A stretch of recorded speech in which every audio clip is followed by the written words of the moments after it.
एखादी बहीण जर महादेवना मंदिरावर जासोय ना आजूबाजूने बाया का व माय बिकू ऐका मंदिरावर चालली हो माय आको बिकू पण जास्त जड राहस मग ती गण देव करायला लाग जायला का ब तिने देव करा मग तुला बिग बरी काय घे हा इथला वायबार धंदा आहे काही काही लोक म्हणजे चांगलं होताना सहनच होत नाही त्यासले एखादा भाऊ जर वाटणं एखादा कीर्तनकार बेसन मुक्तीवर चांगला बोलच भो महाराज आमले असं वाटणार की आज 31 डिसेंबर आहे आज नंतर आपले दारू पिण्याने चुकीनं काम करणारे मांस मच्छी खाण्याने आज मला माळा टाकली नाही 31 डिसेंबरनं महाराज माळा टाकणी जर समजा एखादा भाऊने माळा टाकीचली नाही बुवा सकाळी माझा निघणार ना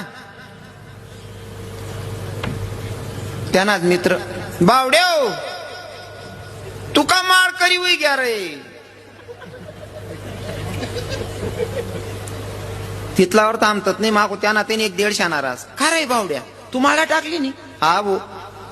रात्री रविकिरण महाराज कीर्तन होतं चांगलं सांग राहता दारू पिऊ नाही मटण मासा खाऊ नाही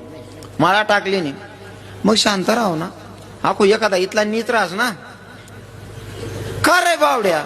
तुम्ही ते काटकीन करणे उदारी बाकी येणार आहे कितला नीच धंदा आहे हा कितला वायभार पण आहे